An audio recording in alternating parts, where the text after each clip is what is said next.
నమస్తే రమగారు. నమస్తే జయ. రమగారు, కొంతమందికి పిల్లలకు కావచ్చు, పెద్దవారికి కావచ్చు, ప్రతిదాని మీద ఆశ కలుగుతూ ఉంటుంది. అంటే మనకు అది ఉపయోగం ఉన్నా లేకపోయినా అది కావాలి, లేదా అది తీసుకోవాలి, దాన్ని ఎంజాయ్ చేయాలి, ఆ ఫీల్ ఎక్కువగా ఉంటుంది. కానీ దురాశ దుఃఖానికి చేయటం అంటుంటారు పెద్దవాళ్ళు. మనం అది మనము మార్చుకోవాలి. నిజంగా పిల్లలకు ఉంటే అలాంటి హ్యాబిట్ని మనం మార్చాలి. ఎలా మార్పు తీసుకురావాలి? చెప్పాలి కదా, చెప్తూ ఉండాలి. ఈ దురాశ దుఃఖానికి చేటు అనేది సామెత చేయాలి. దురాశ అంటే ఆశ అనేది అవసరం. ఆశ లేకపోతే ఎట్లా? మనిషి లేడు కదా. ఆశ చాలా అవసరం. కానీ అదే ఆశ ఎంత అవసరమో ఆ ఆశ మీద ఆశ పాపజాతి అన్నింటికంటేను అని ఒక పద్యం ఉంది. ఎందుకంటే ఆశ వల్లే ప్రతివాడు నష్టపోతాడు జీవితంలో, అత్యాశ వల్ల. కానీ ఆశ లేకపోతే ఎట్లా? ఆశ కావాలి.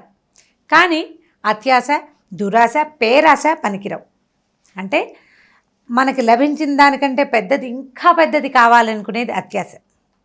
మనది కానిది కూడా మనకే కావాలనుకోవడం దురాశ. మన వల్ల సాధించలేని వ్యవహారం మీద ఆసక్తి కలిగి ఉంటాని పేరాశ అంటారు. ఇవి ఏవి పనికిరావు. ఏంటి రమ్మగారు, పేరాశ చెప్పండి మళ్ళీ. మన వల్ల కాదు అది సాధించడం, మన వల్ల అయ్యే వ్యవహారం కాదు అసలు అది. ఇప్పుడు మనకు ఒక వస్తువు దొరికింది అనుకుందాం, అదే మనం ఒక పని చేసాం. అంటే మనకి 50 మార్కులు వచ్చే కెపాసిటీ ఉంది. 50 మార్కులకి వదిలిపెట్టి పోయిన మిగిలిన 50 మార్కుల కోసం హోరాహోరీ పోరాడి, దానికోసం దుఃఖించి, దానికోసం దిగులు పడి ఈ ముందు 50ని పోగొట్టుకుంటాం. ఈ మన వల్ల కాని వ్యవహారం మీద అత్యంత ఆసక్తిని కలిగి ఉండటాన్ని పేరాశ అంటారు. పేదవాడి ఆశ పేరాశ. పెద్దది, మన వల్ల కాదు. మన వల్ల కాని వ్యవహారానికి ఎందుకు వెళ్ళాలి? వెళ్ళకూడదు. అందుకని ఈ విషయం మీద చెప్తూ పిల్లలకి చెప్పాలి. ఇలాగ ఆసక్తి పెట్టుకోకూడదు. పిల్లల దగ్గర ఎప్పుడు వస్తుందంటే, ఇప్పుడు తండ్రికి ఏదో ఒక కెపాసిటీ ఉంది, ఒక ఫోన్ కొనివ్వగలరు, లేదా ఒక సైకిల్ కొనిపెట్టగలరు, ఒక మామూలు స్కూటీ కొనిపెట్టగలరు, మామూలు బండి కొనిపెట్టగలరు. వాడికి 5 లక్షలతో హార్లీ డేవిడ్సన్ ఏమైనా పెద్దవి కావాలంటే ఎలా కుదురుతుంది? అది అత్యాశ. అలా కాకుండా మన అవసరానికి సరిపడా, నాన్న ఇంకొంచెం పెద్ద మన స్తోమతకి తగినట్టుగా ఆశ ఉంచుకోవాలి. పిల్లల వ్యవహారంలో అది. పిల్లల మార్కుల వ్యవహారంలో తల్లులు ఏంటంటే, పిల్లవాడి కెపాసిటీని బట్టి మనం తల్లులు ఆశపడాలి. ఇప్పుడు వాడి పిల్లాడు బ్రెయిన్ అంటే అబవ్ యావరేజ్ పిల్లాడు అనుకోండి, వాడికి ఒక 70 వస్తాయి వాడు చదువుకుంటే. ఇంకొంచెం కష్టపడి నాన్న ఒక 5 తెచ్చుకోవా, ఒక 3 తెచ్చుకోవాలి, అంతేగాని 100 తెచ్చుకోవాల్సిందే అని బలవంత పెట్టకూడదు. వాడిని ప్రయత్నం చేయించాలి. అదే నేను చెప్పాను, ఆశ ఉండాలి, అత్యాశ ఉండకూడదు. వాడి ఓపిక, వాడి ఆసక్తి, వాడి బలం, వాడి పిల్లాడి ఇవన్నీ కూడా ఉంటాయి కదా. సో ఇప్పుడు మార్కుల గురించి ఎందుకు చెప్తున్నానంటే, ఇది మా అమ్మ మళ్ళీ తల్లులకి మా పిల్లాడికి మార్కులు రావట్లేదు. చాలామంది జనరల్ క్వశ్చన్ చేయ, అంటే ఈ వీడియోకి ఈ కథకి మనం చెప్పే కథకు సంబంధం లేదు, కానీ ఒక 2 వాక్యాలు చెప్దాం అనుకుంటున్నాను. మా అబ్బాయికి చదువు మీద ఇంట్రెస్ట్ రావటం లేదండి, చదువు మీద ఇంట్రెస్ట్ రావటం అందరూ అదే ప్రశ్న చేయ. అవునవును, నేను కాన్సన్ట్రేషన్ లేదు మా వాడికి, చదువు మీద ఇంట్రెస్ట్ రావటం లేదు. ఇంట్రెస్ట్ కొంతమందికి ఉండదు. కాకపోతే మనం పిల్లల్ని, చిన్నపిల్లలప్పుడు ఏం చెప్పచ్చు అంటే, మనం చెప్పగలిగే డైలాగు, 10th క్లాస్ దాకా ఏం చేయాలన్నా 10వ క్లాసు మినిమం. 10 క్లాసుల దాకా చదివాక నువ్వు ఏం చేస్తావు అనేది, నువ్వు ఐఐటి చేయాలన్నా, ఏఎంఐఈ చేయాలన్నా, పాలిటెక్నిక్ చేయాలన్నా, ఇంజనీరింగ్ చేయాలన్నా, ఎంబీబీఎస్ చేయాలన్నా, బయోటెక్నాలజీ చేయాలన్నా, ఏదో రిపేర్లు అలాంటివి చిన్న పనులు నేర్చుకోవాలన్నా బేసిక్ 10th క్లాస్. పరిగెత్తాలి, మనం నడవాలి, మెట్లెక్కాలి, గెంతాలి, ఉయ్యాల్లాగా ఊగాలి. వీటన్నిటికీ ముందు బేసిక్ థింగ్ ఏమిటి? నడవడం రావాలి కదా. కాబట్టి 10th క్లాస్ అనేది నడవడం రావడం ఎంత అవసరమో 10th కూడా అంత అవసరం. 10th వరకు ఒక 50 మార్కులు వచ్చే పిల్లాడు అనుకుందాం, ఒక 10 తెచ్చుకోరా, 60 అయితే ఫస్ట్ క్లాస్ వస్తుంది అని బతిమలాడుకోవటం. 60 వచ్చేవాడిని ఒక 5 మార్కులు నాన్న, ఇంకొక అరగంట కూర్చో, ఇంకో పావు గంట కూర్చొని వాడిని ఇంకొంచెం ముందుకు దొయ్యటం. ఇలా ప్రయత్నం చేసి 10th దాటిచ్చాక అప్పటికి ఇంకొక రవ్వ బుద్ధి వస్తుంది పిల్లలకి. స్కూల్ పిల్లల కంటే 10th దాటిన పిల్లలకి, ఎందుకంటే వాడి చుట్టుపక్కల ఉన్న పిల్లలందరికీ ఒకడికి 10, ఒకడికి 9, ఒకడికి 8.5 అలా మార్కులు వచ్చేసి వాళ్ళు ఏవేవో కాలేజీల్లో చేరిపోయేసరికల్లా జనరల్గా అందరికీ వస్తుందండి, జనరలైజ్ చేయలేము ఈ విషయాన్ని. కానీ జనరల్గా పిల్లలకి అంటే ఒక 80% పిల్లలకి గుబులు వస్తుంది, వీళ్ళంతా మంచి కాలేజీల్లో చేరిపోతున్నారు, మనం చేయట్లేదు అని. ఆ గుబులు వచ్చిన టైంని పట్టుకుని వాడిని కొంచెం ముందుకు తోయడానికి ప్రయత్నం చేయాలి. అందరికీ చదువుల మీద ఆసక్తి ఉండదు. వాడికి ఏది ఆసక్తో దానికి ఎంకరేజ్ చేయండి. కానీ ఏది ఆసక్తో అది చేయాలన్నా కూడా 10th అవసరం కదా. అక్కడ దాకా వీడిని తోసుకెళ్ళాలి. మీరు మన కజిన్స్లోనో ఎవరికో 10 వచ్చినాయని 9 వచ్చినాయని మన పిల్లాడికి ఇంట్రెస్ట్ లేదని మీరు దిగులు పడి మీరు ఫీల్ అయ్యి మీరు జనరల్గా జనాల్లోకి వెళ్ళలేక సిగ్గుపడి పిల్లాడిని తిట్టి మీరు బాధపడి వాడిని బాధ పెట్టద్దు. బోలెడని అవకాశాలు వచ్చినాయి. ఇదివరకు అట్లాగా ఒట్టి పుస్తకాల పురుగులుగానే ఉండక్కర్లేదమ్మా. కొత్త అవకాశాలని బ్రౌజ్ చేయండి, తెలుసుకోండి, వాటి మీద ప్రయత్నం చేయండి.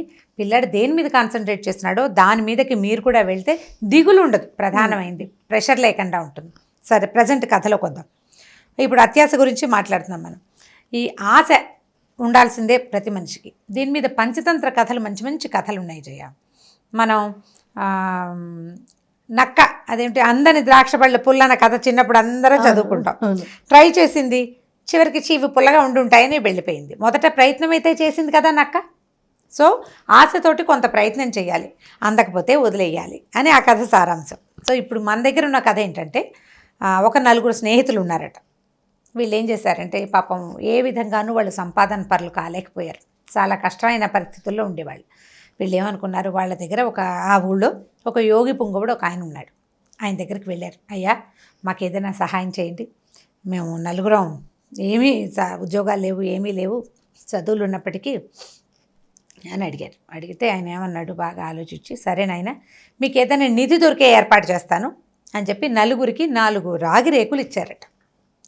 ఈ 4 రాగి రేకుల్ని ఏం చెప్పాడంటే 4 చేతుల్లో పెట్టాడు. మీరు అందరూ కలిసి ఓ వైపుకి నడిచిపోండి, నడుస్తూ ఉండండి. ఇప్పుడు అప్రయత్నంగానే ఈ రాగి రేకు ఎవడి చేతిలో ఇంచైనా జారి పడితే అక్కడ తవ్వండి. అక్కడ దొరికిన దాన్ని తీసుకుని 4 పంచుకుని హాయిగా ఉండండి. దొరుకుతుంది మీకు ఏదో ఒక నిధి. ఓవేళ మీరు దాంతో సంతృప్తి పడకపోతే అది ఎవడికి దొరికిందో, ఎవడి రాగి రేకు పడిందో వాడు తీసుకుని మిగిలిన వాళ్ళు ముందుకు సాగండి, తర్వాత మార్గం ముందు మీకే తెలుస్తుందని చెప్పాడు. సరే, 4 రాగి రేకులు తీసుకున్నారు. ఆయనకి దండం పెట్టారు, చాలా థ్యాంక్స్ చెప్పారు. మరి సహాయం చేశారు కదా, నడిచి ఒక ఉత్తర దిక్కుకు సెలెక్ట్ చేసుకున్నారు. ఎందుకంటే ఉత్తర దిక్కు కుబేర దిక్కు. కుబేరుడు ధనపతి, అవును, డబ్బుకి అధిపతి కుబేరుడు. మనకు తెలిసిన కథలే కదా. సరే, కుబేర దిక్కుకు వైపుకి వెళ్దామని నడుచుకుంటూ పోయారు. వాళ్ళల్లో ఆఖరి వాడి చేతిలో, ఒక 4వ వాడి చేతిలోది ఒకటి పడింది. రాగిరేకు జారి పడిపోయి నేలలోకి దిగబడిపోయిందిట. సరే, ఆ నేల తవ్వారు. తవ్వితే వీళ్ళకి ఇలా ముద్దలుగా రాగి దొరికిందట. రాగి తామ్రసిద్ధి అతని పేరు. ఎవరికైతే ఎవరి రాగిరేకైతే పడిందో అతని పేరు తామ్రసిద్ధి అని పెట్టారు. తామ్రము అంటే రాగి. సరే, ఈ తామ్రసిద్ధి ఏమన్నాడు, అబ్బా ఎంత మంచి రాగిరా, ఎలా మెరిసిపోతుంది, ఎంతో బాగుంది, ఈ తవ్వుకు తీసుకెళ్ళిపోదాం అని చెప్పేసి తవ్వేసరికల్లా మిగిలిన వాళ్ళు అన్నారు, అరే ఈ తామ్రం పంచుకుంటే మనకి తలా 4 భాగాల్లోకి ఏమొస్తుందిరా, నీ తామర నువ్వు తీసుకెళ్ళిపో. యోగి పుంగవుడు ముందుకెళ్ళమన్నాడు కదా, మేము ముందుకెళ్తామంటే ఇతను ఏం చేశాడు, నాకు భగవంతుడు ఇచ్చింది ఇదేనని సంతృప్తిపడి ఈ 4 దొరికినటువంటి ఇదంతటినీ సంచుల్లోకి ఎత్తుకుని అక్కడ ఏ గాడిదలనో గుర్రాలనో దేన్నో మాట్లాడుకున్నాడు. ఈ రాగి అంతా తరలించుకుని వెనక్కి వెళ్ళిపోయాడు. తన దాన్ని తను వెళ్ళిపోయాడు. మిగిలిన 3 నడుస్తుంటే ఇంకొకటి చేతిలోది రాగిరేకు పడిపోయింది కింద. అది నేలలోకి వెళ్ళింది. సరే, నేలంతా తవ్వితే వెండి ముద్దలు దొరికాయట. రజత సిద్ధి, వాడి పేరు రజతం అంటే వెండి ఎవడికి సిద్ధి ఇచ్చిందో వాడు రజత సిద్ధి. వాడేం చేశాడు, అబ్బో ఎంత వెండిరా, ఎన్ని కంచాలు, ఎన్ని గిన్నెలు, ఎన్ని పాత్రలు చేయించుకోవచ్చు, దీంతో గుళ్ళు గోపురాలు కూడా కట్టేసుకోవచ్చు అని ఆనందంగా ఉన్నాడు. మిగిలిన వాళ్ళిద్దరు అన్నారు, అరే నువ్వు తవ్వుకుని తీసుకుపో. తామ్రం వెండి దొరికాయంటే బంగారం దొరుకుతుందన్నమాట ముందు. రాగి వెండి తర్వాత హైయెస్ట్ మెటల్ అదే కదా, బంగారం దొరుకుతుంది. మేమిద్దరం ముందుకెళ్తాం, నీ వెండి నువ్వు తీసుకుపోరా అంటే వీడి వెండి అంతా తవ్వుకుని ఓ బండి మాట్లాడుకుని తన దారిని తను వెనక్కి వెళ్ళిపోయాడు. వీళ్ళిద్దరూ నడిచారు. ఈ ఇద్దరిలో ఒకటి చేతిలోది పడిపోయింది. తవ్వి చూసేసరికల్లా బంగారపు ముద్దలు. చాలా సంతోషించాడు అతను. ఈ వీడి పేరు ఏంటంటే స్వర్ణసిద్ధి, 3వవాడు. ఈ స్వర్ణసిద్ధి కాస్త ఈ బంగారం అంతా తవ్వడం మొదలుపెట్టాడు. చక్కగా దొరికిందిరా, వెళ్ళిపోదాం మనం వెనక్కి, ఇంత బంగారం నేను ఒక్కడనే ఏం చేసుకుంటాను, మన ఇద్దరం పంచుకుందాన్రా అన్నాడు. 4వవాడు ఒప్పుకోలే. ఒకడికి తామ్రం దొరికింది, వాడు చాలనుకున్నాడు. 2వవాడికి వెండి దొరికింది, వాడు చాలనుకున్నాడు. నీకు బంగారం దొరికింది, నువ్వు చాలనుకో. ఇప్పుడు రాగి వెండి బంగారం 3 అయ్యాక దీనిపైన ఏమిటి, వజ్రాలు, రత్నాలు, వైఢూర్యాలు అవి అయి ఉంటాయి. నా భాగానికి అది ఉంది, నేను ఇది తీసుకో, నీతో పాటు సగం భాగం నేను పడను, మొత్తం నువ్వే తీసుకో, నాకు వద్దు అసలు ఇది, నేను రత్నాలు వజ్రాలే తీసుకుంటా అని చెప్పాడు. అక్కడి నుంచి మునీశ్వరుడు చెప్పాడు కదా, నువ్వు సాటిస్ఫై అవ్వకపోతే ముందుకెళ్ళమన్నాడు, దారి చూపిస్తుంది అన్నాడు. మీ ముగ్గురికి చూపించింది, నాకు చూపదా దారి? నాకు కూడా చూపిస్తుంది. సరే వీడేమనుకున్నాడు, సరే వాడి దారిని వాడిపోతాడు, సగం భాగం ఇవ్వక్కర్లేదు కదా. ఈ బంగారం అంతా తవ్వుకుని బండి గట్రా మాట్లాడుకుని మూడో వాడు కూడా స్వర్ణసిద్ధి కూడా వెనక్కి వెళ్ళిపోయాడు. ఈ ఆఖరి వాడు పేరాసె. అత్యాస, పేరాసే వాడి పేరు. పేరాస. ఈ పేరాసే వాడు ఏం చేశాడు, ఇంకా నడిచాడు. నడవగా నడవగా నడవగా ఈ తామ్ర పత్రం ఇతని చేతిలో రేకుంది కదా, అది జారిపడి భూమి ఇట్లా విచ్చిపోయిందట. దారి కనపడుతుంది. అబ్బో, నాకు ఉన్న వజ్రాలు వైడూర్యాలు మొత్తం అంతా దారి చూపిస్తున్నాయని ఆ దారిలోకి దిగిపోయాడు. భూమి లోపలికి వెళ్ళిపోతుంది అది. అంటే మరి నిధి నిక్షేపాలు భూమిలోనే కదా ఉంటాయి, రోడ్డు మీద పోతుంటే అందరూ ఏరేసుకుంటారు, లోపల ఉండాలి కదా. వీడు అలా నడవగా నడవగా నడవగా వజ్రాలు వైడూర్యాలు నవరత్నాలు దగదగాయమానంగా మెరిసిపోతున్న బోలెడన్ని రాసులు గుట్టలు గుట్టలు గుట్టలు గుట్టలుగా అన్నీ వజ్రాలే, అన్నీ రత్నాలే, అన్నీ రాళ్లే, అన్నీ మెరిసిపోయేవే, మణులు మాణిక్యాలు. వీడాని ఎక్సైట్ అయిపోయి ఉత్సాహం వచ్చేసింది వీడికి. ఆ మణుల పక్క నుంచి ఒక మనిషి వచ్చేట, వాడి నెత్తి మీద ఒక పళ్ళ చక్రం ఇట్లా నెత్తిని పట్టుకుంది. అది గీర గీర గీర తిరుగుతోంది. మనిషి కూడా తిరిగిపోతున్నాడు, దాంతోపాటు నెత్తురు ఓడిపోతున్నాడు. పైనుంచి తల మీద నుంచి పళ్ళ చక్రం అనమాట అది. నెత్తురు కారిపోతున్నాడు. కారిపోతుంటే వీడేం చేశాడు, ఇది కుబేరుడు ఇక్కడ బంగారం గోళ్ళంత ఇన్ని వజ్రాలు పెట్టాడని అనుకుంటూ ఏమోయ్ ఇవన్నీ నేను ఎలా తీసుకెళ్ళాలి, ఇక్కడ ఏదైనా బండి దొరుకుతుందా, ఇవి నేను ఎలా తీసుకెళ్ళాలి అని అడిగితే ముందు ఇట్లా రా అని చెప్పేసి దగ్గర రాగానే తన నెత్తి మీద ఉన్న పళ్ళ చక్రాన్ని ఎత్తి వీడి నెత్తి మీద పెట్టేశాడు వాడు. ఈ పట్టు ఇలా మీదకి వచ్చేసరికి చక్రం టక్కిని వీడు తలని పట్టేసింది, తిప్పేస్తోంది. వీడు తిరిగిపోతున్నాడు, ఆపుకోలేకపోతున్నాడు. నొప్పి, భయంకరమైన బాధ, కేకలు పెట్టి గగ్గోలు పెట్టేశాడు. ఎవడరా నువ్వు నా నెత్తి మీద పెట్టేవేంటి, వజ్రాలు వైడూర్యాలు ఇన్ని కనపడుతుంటే అవన్నీ నేను తీసుకోవడానికి వస్తే అంటే వాడు పక్కపక్క నవ్వి, నేను కూడా ఇవి తీసుకోవడానికే వచ్చాను నాయన, అంతకు ముందు ఇక్కడ ఉన్నవాడు నా నెత్తి మీద పెట్టాడు, దీన్ని నా నెత్తి మీదకి చేర్చాడు, ఇప్పుడు నువ్వు వచ్చావు, ఇన్నాళ్ళకి నాకు విముక్తి కలిగింది. నీకు నీ పేరాసకి శాస్తి చేశాడు కుబేరుడు. ఇక్కడ ఎవడైతే దురాశతోటి ఇక్కడికి వస్తాడో వాడి చక్రాన్ని మొయ్యాలి, చక్రాన్ని మోస్తూ దీనికి కాపలా ఉండాలి. ఆ చక్రం ఇక్కడ కాపలాదారు, దాన్ని ఇక్కడ ఉన్న మాణిక్యాలను ఎవడూ తీసుకెళ్ళకూడదు. చక్రం అక్కడ కాపలాదారు, అవి వచ్చిన వాడి పట్టేసుకుంటుంది అది అనేసరికల్లా వీడు తెల్లబోయి, ఎన్నాళ్ళు ఉండాలి నేను ఇట్లా, నువ్వు ఎంతకాలం నుంచి ఉన్నావంటే నేను ఎప్పుడో శ్రీరాముడు కాలంలో వచ్చాను అని చెప్పాడు. అదేమిటి శ్రీరాముడు కాలం ఎంత మంచి కాలం, ఎంత ధనధాన్యాలతో తులతూగే రోజులు కదా శ్రీరాముడు కాలం అంటే. రామరాజ్యం, అక్కడ బీదవాడు లేడు కదా, భిక్షకుడు లేడు, యాచకుడు లేడు, బీదవాడు లేడు, అందరూ సంపన్నులే, ఎవ్వరూ అకాల మరణం పాలైన వాళ్ళు లేరు రామరాజ్య కాలంలో. అప్పుడు వచ్చావా నువ్వు, అప్పుడు ఎందుకు వచ్చావంటే మరి పేరాసే, నాకు దురాసే, నీలాంటి వాడిని నేను కూడా అత్యాశతోటి వచ్చాను, రామరాజ్యంలో నాకు దొరికిన దానికి సంతోషపడక నేను వచ్చాను. మరి ఇప్పుడు నువ్వేం చేసావు, తామ్రం దొరికితే వద్దన్నావు, రచితం దొరికితే వద్దన్నావు, స్వర్ణం దొరికినా కూడా నీ స్నేహితుడు నీకు సగం వాటా ఇస్తానన్నాడు, నువ్వు ఒప్పుకోలే, ఇంకా ఏదో బ్రహ్మాండం పగిలిపోతుందని వచ్చావు, ఇదిగో ఇది నీకు పగిలేది, ఇప్పుడు ఇది నువ్వు దీంతో ఉండు, ఇంకోడు వచ్చి నిన్ను రిలీవ్ చేసేదాకా నీ బతికింతే. ఈ పట్టుకున్న పళ్ళ చక్రం వీడిని తిప్పేస్తోంది, గీర గీర గీర. ఆ వజ్రాలు రత్నాలు వైడూర్యాలు కళ్ళతో చూస్తున్నాడు, ఏ వస్తువు తీసుకోవడానికి లేదు, దాన్ని ఎంజాయ్ చేయడానికి లేదు. ఈ పళ్ళ చక్రంతో ఇతను ఇక్కడ ఉండిపోయాడు. ఈ పేరాసెతోటి మనుషులు ఇలా దీనికి దిగిపోతారు. అతిగా ఆశపడకూడదు, అతిగా ఆశపడ్డవాడు ఎప్పుడూ చివరి దాకా అంటే సాధించలేకపోతారు.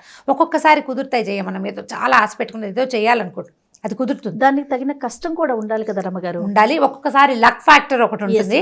అప్పుడప్పుడు మన అదృష్టవశాత్తు కొంత మటుకు వర్కౌట్ అవుతుంది. ఇప్పుడు చూడు, మన రాగితోటి సంతృప్తి పడనందుకు ఒకడికి వెండి దొరికింది, వెండితో సంతృప్తి పడినందుకు ఇంకొకటికి బంగారం దొరికింది, బంగారంతో కూడా తృప్తి పడని వాడికి మరణం దొరికింది.